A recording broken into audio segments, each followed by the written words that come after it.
जय सिया राम।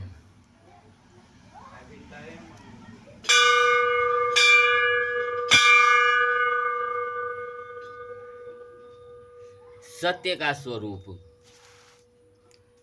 सत्य का वास्तविक स्वरूप अनुभव करने के लिए असत्य का स्वरूप जान लेना परम आवश्यक है, क्योंकि जिससे रात्रि का ज्ञान नहीं होता उसको भला दिन का ज्ञान किस प्रकार हो सकता है। अतः असत्य का यथार्थ ज्ञान होने पर ही सत्य की का अभिलाषी सत्य को जान सकेगा। जो असत्य को नहीं जान सकता वह सत्य को भी नहीं जान सकता।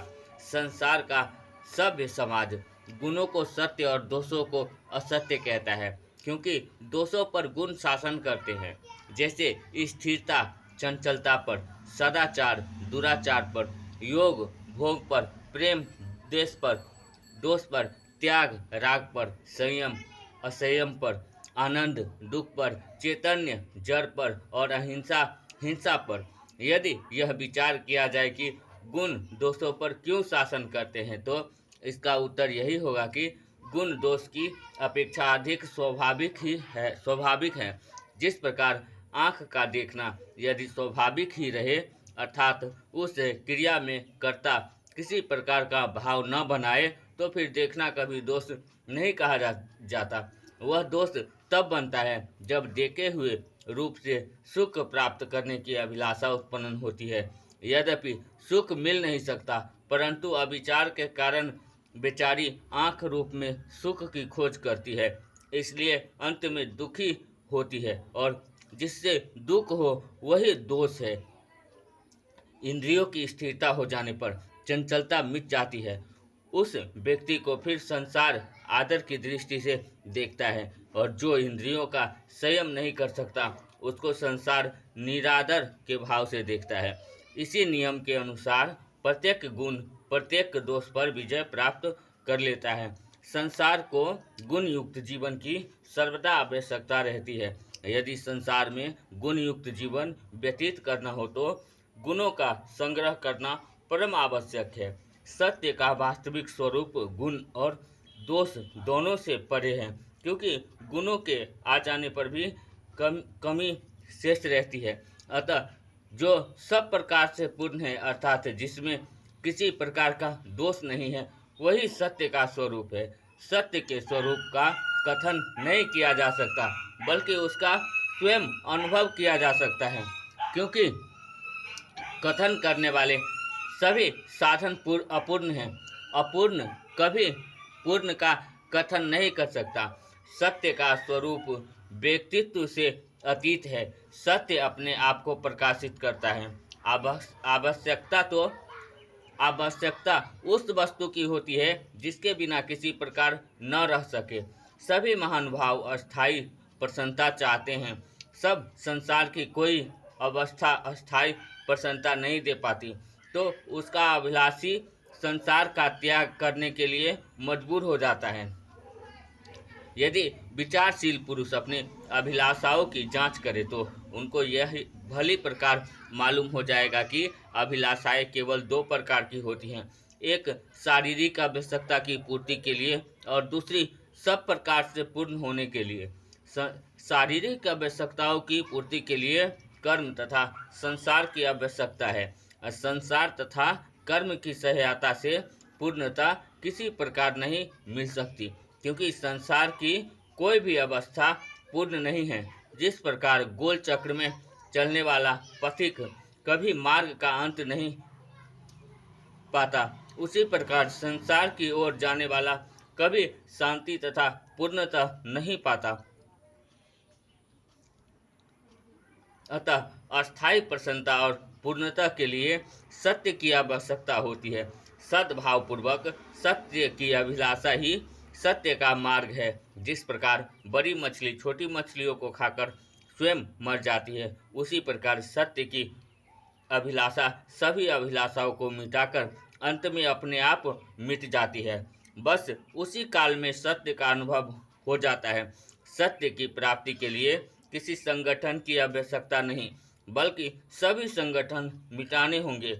अपने अपने को जिन कल्पना में बांध लिया बांध लिया है उसके अनुसार कर्म करो और अनावश्यक कार्य का त्याग करो। जो आवश्यक कार्य पूरा नहीं करते और अनावश्यक कार्यों को हृदय में इकट्ठा रखते हैं वे आगे पीछे का व्यर्थ चिंतित करते रहते हैं। आवश्यक कार्य क्या है? जिस कार्य के बिना न रह सको, जिसे करने का साधन प्राप्त हो जाए तथा जिसके करने में किसी प्रकार का भय न हो, वही आवश्यक कार्य है। कर्ता अपने कर्तव्य का पालन करने पर स्वयं उन्नति कर जाता है। जीवन की परिस्थिति चाहे जैसी क्यों न हो, सत्य के अनुभव के लिए सभी मनुष्य सामर्थ्य है। सत्य संसार की सहायता से नहीं मिल सकता। यदि गुणों का अभिमानी अपने गुणोभिमान को नहीं हटा सकता तो वह सत्य को नहीं पा सकता। यदि महान पतित अपने पतित स्वभाव को मिटा देता है तो वह सत्य को पा लेता है। जिसे संसार किसी प्रकार प्रसन्नता नहीं दे पाता वह भी सत्य को पाकर अपार आनंद पाता है। व्यक्तित्व की गुलामी का त्याग ही सत्य का साधन है। आप अपने में जो व्यक्तित्व अनुभव करते हैं, क्या आपने कभी उसे देखा है? तो आप यह कहने के लिए मजबूर हो जाएंगे कि हमने अपने व्यक्तित्व को सुनकर स्वीकार किया है, देखा नहीं है। यदि यह कहो कि शरीर का व्यक्तित्व तो देखने में आता है तो उसका उत्तर यही होगा कि शरीर तो संसार से अभिन्न है, उसमें आपका क्या है? जिस शरीर को आप अपना समझते हैं वह वास्तव में संसार से एक है। शरीर तथा संसार अंग तथा अंगी के समान है। जिस प्रकार भारतवर्ष के अनेक प्रांत भारतवर्ष से अभिन्न हैं, उसी प्रकार शरीर संसार से अभिन्न है। अतः सुने हुए व्यक्तित्व को विचार रूपी अग्नि में जला दो।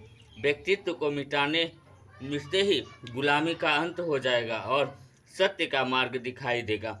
सत्य का मार्ग इतना संकीर्ण है कि सत्य का अभिलाषी स्वयं अकेले ही जा सकता है। यहाँ तक कि मन बुद्धि आदि का साथ छोड़ना होगा, क्योंकि संगठन का मिटाना ही सत्य का साधन है।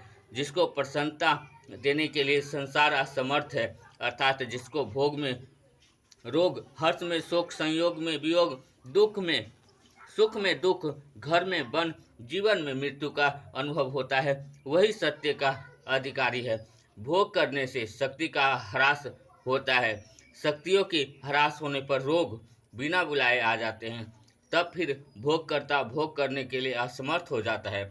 ऐसी अवस्था आने पर भी भोग से जो हर्ष हुआ था उससे कहीं अधिक शोक आ जाता है।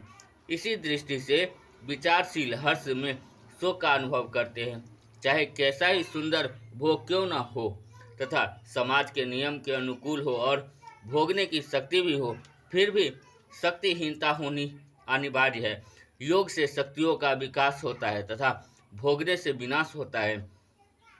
योग और भोग में केवल यही अंतर है कि भोग के लिए शब्द, स्पर्श, रूप, रस, गंध आदि विषयों में संबंध होता है और योग के लिए विषयों का त्याग कर विषयातीत अनंत सत्य से संबंध होता है। योग और ज्ञान में केवल यही भेद रहता है कि योगी अभिमान के कारण परम तत्व से अभिन्न नहीं हो पाता। इसलिए योगी में अनेक प्रकार के अद्भुत शक्तियाँ उद्रासित हो जाती हैं। भोग का अभाव होने पर योग अपने आप आ जाता है।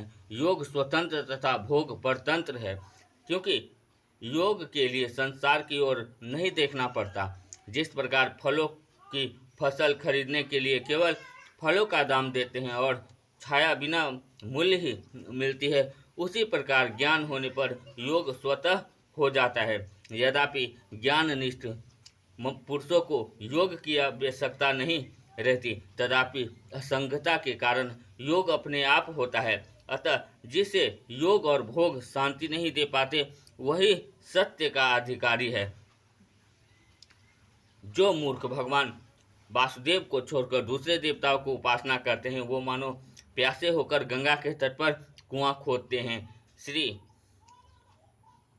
श्री पांड गीता। जय सिया राम।